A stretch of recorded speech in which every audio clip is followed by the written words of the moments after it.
all whey protein powders are not created equal. What should you be looking out for? Let's talk about it.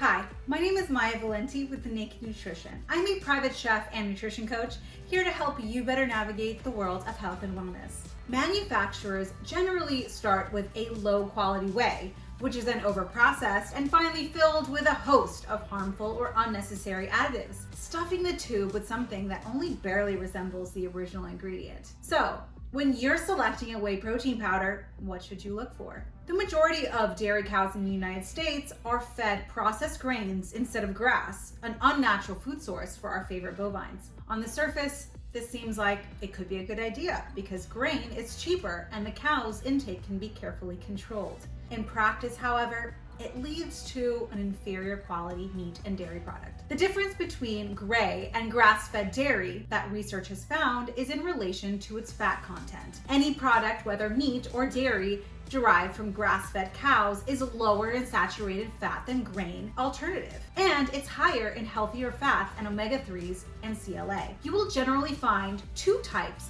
of whey protein powder: concentrate and isolate. These terms refer to the amount of processing that the whey went through, and therefore the percentage of protein that it contains. As a rule, isolate goes through an extra step, giving it a higher protein level, along with less fat and carbohydrates. At first, these differences might seem like improvements. The problem, however, is that whey comes stuffed with many highly beneficial fractions beside protein, most of which are bound to the fat and removed during this processing. In order to keep their cows disease-free and producing milk as much as possible, many farmers routinely inject their animals with a variety of hormones. While research into the effects of these treatments is controversial and mixed, there is some evidence to suggest that it can increase the risk of cancer and other conditions in humans. Once it's all dried and powdered, whey isn't normally all that visually appealing. So manufacturers feel that to make it more interesting, they toss in a host of dyes,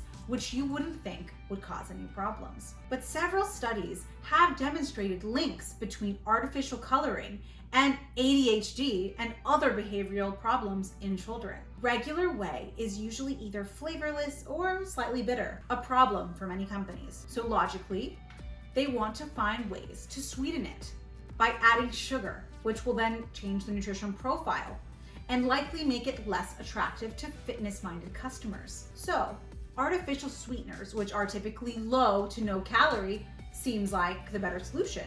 But the problem is that these chemicals have been connected with obesity, diabetes, and heart disease, and even certain types of cancer. One of the many harsh processes that whey goes through involves washing it with either acid, bleach, or both to remove impurities. While this is cheaper than many other methods out there, it also denatures the whey, and it practically breaks down many of the nutrients carried in the protein. When looking for a whey protein powder, make sure to read the labels carefully. Always choose grass-fed whey with no additives, like our Naked Whey. For more information on our whey protein supplements and all of our other products, check us out at nakednutrition.com. And while you're at it, go ahead and hit that subscribe button for more deep dives like this one, because here at Naked Nutrition, we are nutrition with nothing to hide.